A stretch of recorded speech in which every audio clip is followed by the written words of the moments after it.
হিৰণ্যকশিপুৰৰ পৰা ভকতি লৈ গৈছে। আচৰিত কথা নহয়নে? হিৰণ্যকশিপুৰ হেন ৰাক্ষসৰ পৰা প্ৰহ্লাদে ভকতি নিছে। আমাৰ পুৰাণত আছে এটা কাহিনী, মই সেই কাহিনীটো কৈছোঁ। প্ৰহ্লাদে পিতৃৰ পৰাই ভকতিৰ ধাৰাটো সুতটো পিতৃৰ পৰাই আৰম্ভ কৰিছে লৈ গৈছে। আৰু পিছত মাতৃ গৰ্ভত প্ৰহ্লাদৰ যেতিয়া 5 মাহ হৈছিলে, মাতৃক কয়াধুক ইন্দ্ৰই অপহৰণ কৰি লৈ যাওঁতে নাৰদে বাটত পাই ইন্দ্ৰক বাৰণ কৰিছে, তুমি যিগৰাকীক অপহৰণ কৰি নিছা সেইগৰাকী মহাসতী ধাৰ্মিক এৰি দিয়া। তেতিয়া ইন্দ্ৰই কৈছে, নহয়, এই গৰ্ভত যিটো সন্তান স্থিত হৈ আছে সেই সন্তানটোৱে পিছত মহাবলৱন্ত হ'ব, আমাৰ দেৱতাসকলৰ মহাশত্ৰু হ'ব, তাক বধ কৰিব লাগিব। নাৰদে কৈছে, নোৱাৰা নোৱাৰা নোৱাৰা, জগতৰ সমস্ত শক্তি একত্ৰিত হ'লেও সেই গৰ্ভত থকা শিশুটিক তোমালোকে বধ কৰিব নোৱাৰা, একো কৰিব নোৱাৰা। সেয়া পৰমাত্মাৰ ফলস্বৰূপ, পৰমাত্মাৰ আশীৰ্বাদস্বৰূপ মহা বৈষ্ণৱে তাত স্থিত হৈ আছে। আৰু ইন্দ্ৰই সেই কথা জানি কয়াধুক এৰি দিলে। আৰু কয়াধুৱে নাৰদৰ আশ্ৰমত থাকি নাৰদক সেৱা শুশ্ৰূষা কৰি নাৰদে কয়াধুক শুনোৱাৰ চলেৰে প্ৰহ্লাদক ভক্তি দিলে। প্ৰহ্লাদে সেই ভক্তিৰ কথাখিনি শুনিলে। আৰু এইখিনি আমি সকলোৱে জানো। এতিয়া পুৰাণৰ মতে উপনিষদত আমাক কি বুলি কৈছে? হিৰণ্যকশিপুৰ মহা অত্যাচাৰী, মহা ৰাক্ষস, যিটো কথা আমি সকলোৱে জানো। ব্ৰহ্মাক তপস্যা কৰিবলৈ যোৱাৰ আগে আগে অমৰত্ব বৰ লাভৰ কাৰণে হিৰণ্যকশিপুৰে কয়াধুৰ ওচৰলৈ গৈছে, পত্নীৰ ওচৰলৈ গৈছে আৰু পত্নীক কৈছে, কয়াধু, মই কাইলৈ ব্ৰহ্মাক আৰাধনা কৰিবৰ কাৰণে, মই তপস্যা কৰিবৰ কাৰণে মই যামগৈ। আৰু মই দুৰ্ঘোৰ তপস্যাত মই লীন হ'মগৈ। আৰু এই তপস্যাত যদি মই সাৰ্থক নহওঁ, কয়াধু, হয়তো মই আৰু ঘূৰি নাহিবও পাৰোঁ। তোমাৰ আৰু মোৰ মাজত আজিয়ে হয়তো ইয়াত শেষ দেখা। সেয়ে কয়াধু, মোৰ মৰমৰ পত্নী হিচাপে তোমাক মই কৈছোঁ, মই যিহেতু কাইলৈ যামগৈ আৰু মই ঘূৰি অহা নহাটো নিৰ্ভৰ কৰিব ব্ৰহ্মাদেৱৰ ওপৰত। মই হয়তো ঘূৰি নাহিবও পাৰোঁ। গতিকে তুমি মোক আজি কি বিচৰা কোৱা, আৰু তুমি মোক যেনেধৰণে বিচাৰিবা মই আজিৰ দিনটো তোমাক তেনেধৰণে মই প্ৰদান কৰিব বিচাৰিছোঁ।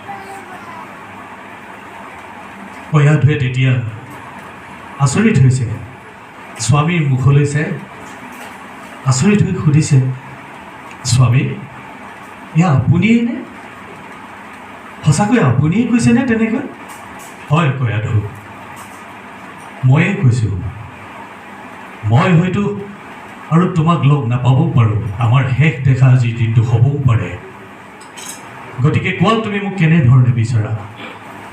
স্বামী, তেতিয়াহ'লে সঁচাকৈ আপুনি আপোনাৰ আজিৰ দিনটো মোক দিবনে? অঁ, দিম, মই কথা দিছোঁ, তোমাক বচন দিছোঁ, কোৱা।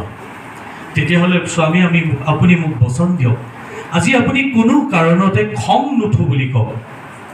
আপোনাৰ যিটো ৰক্ষগুণ, যিটো ৰাক্ষসৰ আচৰণ, সেইখিনি আজি আপুনি ত্যাগ কৰিম বুলি কওক, আখৰিক প্ৰবৃত্তিখিনি।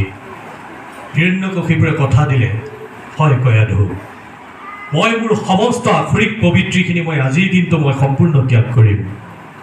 আৰু মই সম্পূৰ্ণৰূপে তুমি যেনেধৰণে বিচাৰা মই তোমাক দিম। আৰু যেতিয়া বচন দিলে, কয়াধুৱে হিৰণ্যকশিপুৰক লৈ গ'ল তেওঁলোকৰ ৰাজহাউলিৰ কাষতে থকা সুন্দৰ ফুলৰ বাগান, ৰজাৰ মহলত থাকেই ফুলৰ বাগান। এই ফুলৰ বাগানত গৈ হিৰণ্যকশিপুৰক মাতি লৈ গ'ল আৰু কয়াধুৱে বহুৱাইছে ফুলৰ মাজত। কয়াধুৱে হিৰণ্যকশিপুৰক কৈছে, স্বামী, চাওকচোন, সেই ফুলবিলাক চাওক, ইমান সুন্দৰ, ৰঙা, নীলা, হালধীয়া, বগা, ইমান ফুলবিলাকে ইমান সুন্দৰকৈ শালি জালি তেওঁলোকৰ সুবাস বিলাইছে। ফুলবিলাকৰ সৌন্দৰ্যবোৰ চাওকচোন। হিৰণ্যকশিপুৰে জীৱনত সেইদিনাখন প্ৰথম ফুল দেখিছে মানে আচলতে ফুল আনকালে সদায় দেখি থাকে কিন্তু চকুত নপৰে দেখা আৰু চোৱাৰ মাজত যেনেকৈ পাৰ্থক্য আছে কোনোদিনাখনে ফুল চোৱাই নাই কাৰণ হিৰণ্যকশিপুৰৰ সেইবোৰ ফুলৰ প্ৰতি চাবলৈ সময় নাই ফুলৰ প্ৰতি গুৰুত্ব দিবলৈ তেওঁৰ তেনেকুৱা প্ৰবৃত্তি তেনেকুৱা মন মানসিকতা নাই কিন্তু সেইদিনাখন প্ৰথম হিৰণ্যকশিপুৰে ফুল চাইছে আনকালে দেখে নেচায় কিন্তু সেইদিনাখন চাইছে আৰু চাই উপলব্ধি কৰিছে হিৰণ্যকশিপুৰে হয় কয়াধু সঁচাকৈ ফুলবিলাক ইমান ধুনীয়া ফুল এনেকুৱাও থাকে ন ইমান ধুনীয়া ফুলো থাকে আচৰিত হৈছে কয়াধুৱে কৈছে চাওকচোন ফুলবোৰে কিমান ধুনীয়া সুগন্ধি বিলাইছে হিৰণ্যকশিপুৰে হয় সেই সময়তে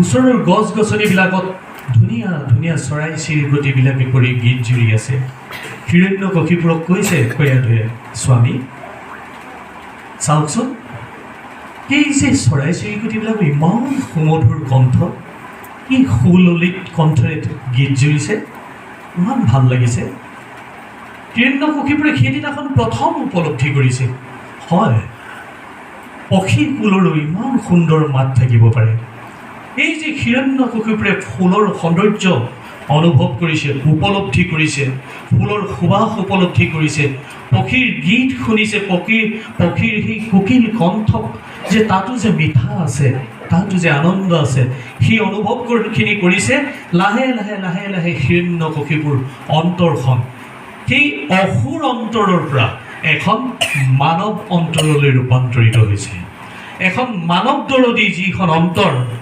মানুহৰ যি অন্তৰ সকলোৰ প্ৰতি থকা মৰম দয়া চেনেহ ভক্তিপূৰ্ণ সেই অন্তৰখন প্ৰথম গঢ় লৈছে হিৰণ্যকশিপুৰ আৰু তেতিয়া কয়াধুৱে সেই তাতে গছ এজোপা এটি কৃত্ৰিম পক্ষী সৃষ্টি কৰিছে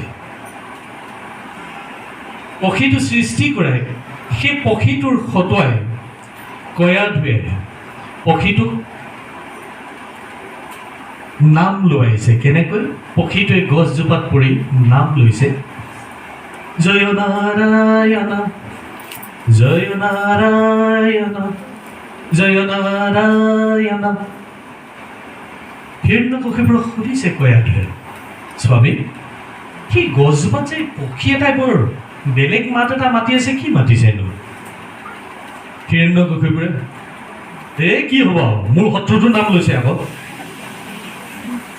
কয়াধুৱে কৈছে নহয় স্বামী আপুনিতো আজি খং নুঠো বুলি কৈছিলে নহয় মোক আপুনি কথা দিছিলে নহয় আজি খং নুঠো আখৰিক পবিত্ৰীখিনি ত্যাগ কৰি কওকচোন কি বুলি কান্দিছে চৰাইটোৱে কি বুলি ক'বা হে মোৰ শত্ৰুটোৰ নাম লৈছে হ'ব দিয়া বাদ দিয়া নহয় স্বামী কি বুলি কৈছে কওকচোন খং নুঠিব আকৌ আপোনাৰ শত্ৰু হওক যি হওক কি বুলি কৈছে মই সেইটোহে সুধিছোঁ আপুনি মোৰ মানটো ৰাখক মোৰ কথাটো ৰাখক ঠিক আছে বাৰু দিয়া এই জয় নাৰায়ণ বুলি কৈছে ইমান বেয়াকৈ কৈছে জানো স্বামী জয় নাৰায়ণ সিমান বেয়াকৈও নাই কোৱা আৰু তাতকৈ অলপ ভালকৈ কৈছে নেকি অঁ ঠিক আছে দিয়া জয় নাৰায়ণ কি বুলি ক'লে স্বামী জয় নাৰায়ণ কি বুলি ক'লে জয় নাৰায়ণ জয় নাৰায়ণ জয় নাৰায়ণ জয় নাৰায়ণ 1000 বাৰ সহস্ৰবাৰ হিৰণ্যকশিপুৰৰ খটুৱাই কয়াধুৱে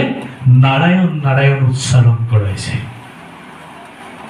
আৰু সেইদিনাখন হিৰণ্যকশিপুৰৰ চিত্ত মন প্ৰাণ আত্মা সম্পূৰ্ণ শুদ্ধ ভক্তি প্ৰৱণতাখিনি হিৰণ্যকশিপুৰৰ হৃদয়ত সেইদিনাখন স্থিত হ'ল হৃদয়স্থিত 1000 বাৰ যেতিয়া হাজাৰৰ ওপৰত নাৰায়ণ নাৰায়ণ নাম লৈছে নাৰায়ণ নামৰ তাৎপৰ্যটো কি বাৰু তীৰ্থনাথ গোস্বামী দেৱৰ মতে নাৰা মানে জল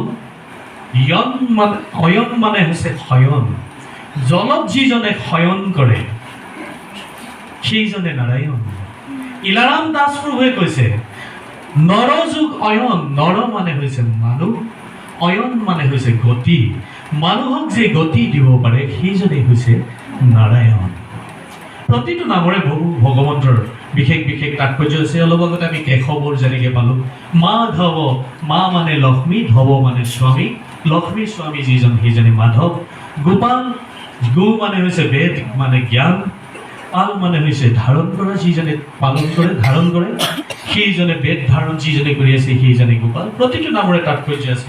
সেই নাৰায়ণ নামটো হিৰণ্যকশিপুৰক উচ্চাৰণ কৰোৱাই সেইদিনাখন হিৰণ্যকশিপুৰ সম্পূৰ্ণ সাত্বিক, শুদ্ধ আৰু ভক্তি প্ৰবলতা থকা এজন ব্যক্তি মানুহলৈ ৰূপান্তৰিত হ'ল। আৰু কয়াধুৱে সেইদিনাখন স্বামীক কৈছে যে আপুনি যোৱাৰ আগতে আজি ইয়াত মোক এটি সন্তান আপোনাৰ ফালৰ পৰা দি থৈ যাওক, কাৰণ হয়তো আপুনি যদি আকৌ ঘূৰি নাহে যাতে মই মোৰ সেই সন্তানটিকে লৈ মই থাকিব পাৰোঁ। আৰু সেইদিনাখনেই সেই হিৰণ্যকশিপুৰ ঔৰসৰ যোগেদি কয়াধুৰ গৰ্ভত সেই প্ৰহ্লাদ স্থিত হ'ল। আৰু সেয়াই কৈছিলোঁ যে পিতৃ হিৰণ্যকশিপুৰৰ যোগেদি মাতৃ কয়াধুৰ গৰ্ভত প্ৰহ্লাদৰ দৰে মহা বৈষ্ণৱপ্ৰাণ ভক্তৰ জন্ম হ'ল। আৰু বাকীখিনি আমি সকলোৱে জানো। নাৰদৰ আশ্ৰমত থাকি নাৰদৰ যোগেদি ভক্তিৰ কথা তত্ত্বখিনি শিকিলে। সেই ভাগৱত ধৰ্ম কুমাৰ কালতে ধাৰণ কৰিবলৈ কৈছে প্ৰহ্লাদে দৈত্য শিশুসকলক। সেই ভাগৱত ধৰ্মনো কি? ধৰ্ম মানে হৈছে ধ মানে ধাৰণ কৰা, ৰ মানে ৰমণ কৰা, ন মানে আনন্দ। সেয়াই ধৰ্ম, যিটো নেকি আমি ধাৰণ কৰিছোঁ, যিটোত আমি ৰমণ কৰিছোঁ। প্ৰকৃততে আমি সেইটো কৰিছোঁ নাই? নিজে নিজে আমি সকলোৱে আমাৰ নিজে বিচাৰ্য কৰি চাব লাগে। আমি ধৰ্ম, আমি মহাপুৰুষ শ্ৰীমন্ত